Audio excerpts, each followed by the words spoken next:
Well, Germany's foreign minister said that nuclear talks with Iran are entering a final phase, like you had there, adding that despite Israeli reservations, a full restoration of Jcpoa would make the region more secure.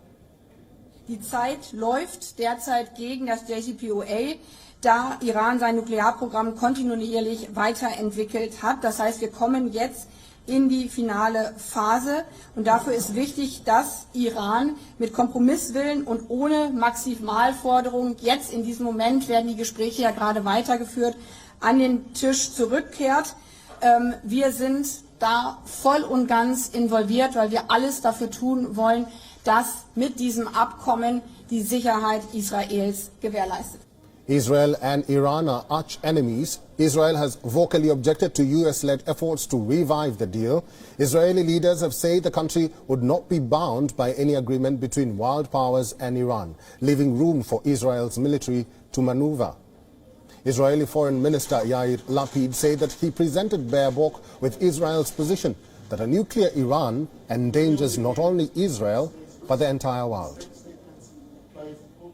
Minister Baerbock and I discussed the nuclear talks with Iran taking place in Vienna, which Germany is part of.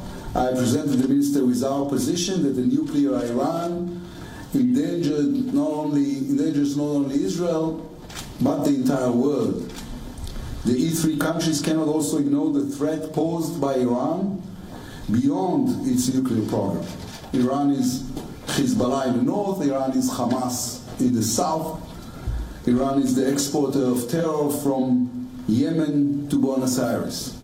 The White House is concerned about running out of time. USA's talks with Iran have reached an urgent point, and it will be impossible to return to the deal if an agreement is not reached in the coming weeks. US President Joe Biden is in a tough spot. Biden is facing growing concern that even if a deal is reached, it may be insufficient to curb Tehran's nuclear program. The Joint Comprehensive Plan of Action was designed to prevent Iran from building an atomic bomb. The pact has taken on renewed urgency as Tehran improves its capabilities and the end of talks approach. Either the Jcpoa is resurrected over the next few weeks, or the Biden administration is faced with a diplomatic failure.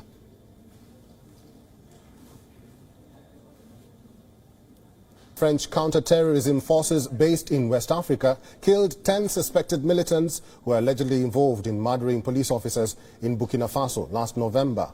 The French military said in a statement that 4 civilians were also caught in the crossfire. France has thousands of troops operating across the Sahel region as part of a mission to combat violence by terrorist groups linked to Al-Qaeda and the Islamic State.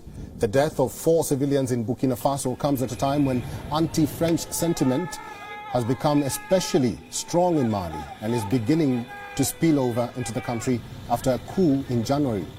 The French military further said that the 10 Ansarul Islam militants who were killed had been behind attacks that killed over 50 Burkinabe policemen in November. It caused an outcry, with citizens accusing the government of leaving under-equipped soldiers at the mercy of the many extremist groups which have sprouted across West Africa in the past decades. Soldiers in Burkina Faso overthrew the country's president, Marc Christian Kabore, last month because of his inept handling of the insurgency, among other factors.